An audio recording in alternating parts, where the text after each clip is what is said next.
और आइए अब हम आपको दिखाते हैं कि कैसे दिल्ली से लेकर झारखंड तक फिर से आंदोलन की तैयारियां शुरू हो गई हैं। कॉकरोच जनता पार्टी ने 5 सितंबर को इंडिया गेट से दिल्ली पुलिस हेडक्वार्टर्स तक शांतिपूर्ण युवा मार्च का ऐलान किया। तो रांची में भूख हड़ताल पर बैठे देवेंद्र नाथ महतो भर्ती व्यवस्था सुधार यात्रा का दूसरा चरण शुरू कर चुके हैं।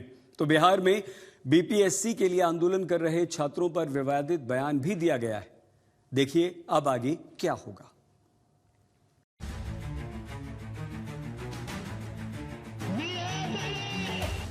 कॉकरोच जनता पार्टी ने एक बार फिर से सरकार को अल्टीमेटम दे दिया है। जी हां, सीजेपी ने ऐलान किया है कि 5 सितंबर को दिल्ली में विरोध मार्च निकलेगा। सीजेपी ने जेन जी कॉलेज स्टूडेंट्स और सभी युवाओं से अपील की है कि वो 5 सितंबर को इंडिया गेट पर इकट्ठा हों।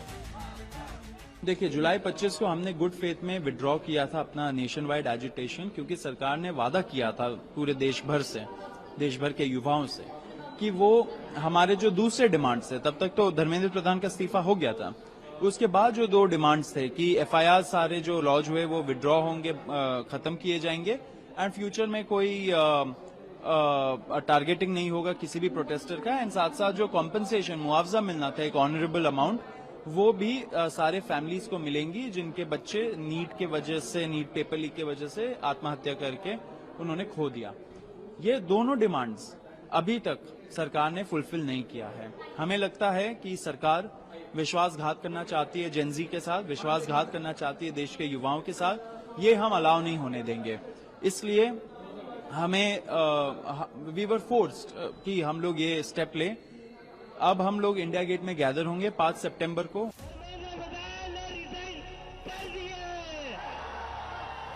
25 जुलाई धर्मेंद्र प्रधान के इस्तीफे के साथ कॉकरोच जनता पार्टी ने जंतर मंतर पर 36वें दिन अपने आंदोलन को खत्म किया।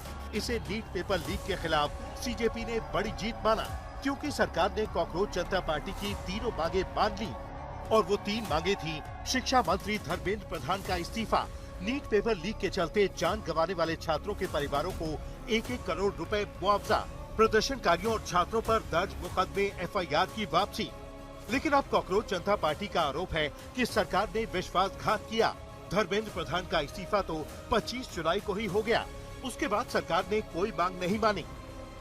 जब कैबिनेट मिनिस्टर्स की बात का कोई ऑथेंटिसिटी नहीं है, अथॉरिटी नहीं है, तो फिर तो किसी की बात की नहीं है। तो इसीलिए 5 सितंबर को हम लोग ये मार्च करेंगे। अभी तक कंपनसेशन को लेकर कोई सरकार की तरफ से क्लैरिफिकेशन नहीं है। जो एफआईआर्स विड्रॉ करने को लेकर सरकार से अलाइनमेंट हुआ था, उस पर सरकार की तरफ से कोई रिटर्न एग्रीमेंट नहीं है। इसलिए 5 तारीख को मार्च कॉल किया गया। अब एक तरफ सीजेपी ने 5 सितंबर को मार्च का ऐलान कर दिया है, तो झारखंड के छात्र आंदोलन में भूख हड़ताल करने वाले देवेंद्र नाथ महतो ने जेपीएससी जेएसएससी भर्ती व्यवस्था सुधार यात्रा का दूसरा चरण शुरू कर दिया है। परीक्षा घोटाले में दूसरे चरण का आंदोलन शुरू हो चुका है। आज रामगढ़ पहुंचे देवेंद्र महतो और उनकी अगुवाई में दूसरे चरण में एक और बड़ी रैली का आयोजन किया गया है। ये रैली 24 जिलों से गुजरेगी और गुजरकर रांची पहुंचेगी। इनका मांग है कि आने वाले किसी भी परीक्षा में इस तरह की धांधली ना हो, और जो भी इस अभी तक इन परीक्षाओं में धांधली के पीछे है, उनके खिलाफ सख्त से सख्त कार्रवाई की जाए। जी, 26 सालों के इतिहास में झारखंड के छात्र बहुत कठिन परिस्थिति में पढ़ाई कर रहे हैं, खेत में काम करके किताब खरीद रहे हैं, मेहनत कर रहे हैं, और जब अपने सपनों को पूरा करने की उम्मीद से परीक्षा देने जाते हैं और परीक्षा देकर घर भी नहीं लौटते हैं और खबर आती है पेपर लीक हो गया। हम लोग का जो यहाँ के विवादित परीक्षा है माननीय उच्च न्यायालय में लंबित है, जिसको लेकर के आज दूसरा चरण, महत्वपूर्ण चरण का आंदोलन का ऐलान कर रहे हैं। लेकिन देवेंद्र नाथ महतो की इस यात्रा को लेकर रामगढ़ के नेबरा में तनावपूर्ण स्थिति बन गई। ग्रामीणों ने इसका विरोध किया। लोग सुनने में आया है कि पुतला जलाने के लिए देवेंद्र महतो, बीबी महतो आएगा नेमरा, तो हम लोग गांव नहीं घुसने देंगे। मांझी आड़म का पुतला मतलब जलाने के लिए आता है, तो उन लोग को घुसने नहीं देंगे। झारखंड में जेपीएससी जेएसएससी भर्ती व्यवस्था सुधार यात्रा का विरोध शुरू हुआ तो बिहार में बीपीएससी के लिए विरोध प्रदर्शन कर रहे छात्रों को लेकर बीपीएससी के परीक्षा नियंत्रक ने विवादित बयान दे दिया। नाम है राजेश कुमार सिंह।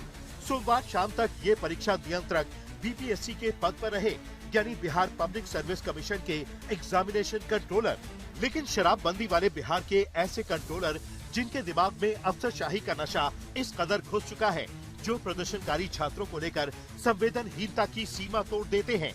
बीपीएससी के अधिकारी छात्रों की तुलना कुत्तों से करने लगते हैं। सबसे बड़ी बात यही है, सबसे बड़ी बात यही है कि अगर आपको लगता है कि आपके आरोपों में कुछ तथ्य है तो कोर्ट क्यों नहीं चले जाते हैं। ये तो 78 के पीटी वाला हाल है कि हाँ सबूत है, कोर्ट में जाके सब धराशायी हो गए। नहीं, ये आयोग का काम नहीं है। सुनिए विक्रम जी, एक कहावत सुने होंगे, इसको काट दीजिएगा, हाथी चले बाजार कुत्ता भौंके हजार। आयोग का काम नहीं है।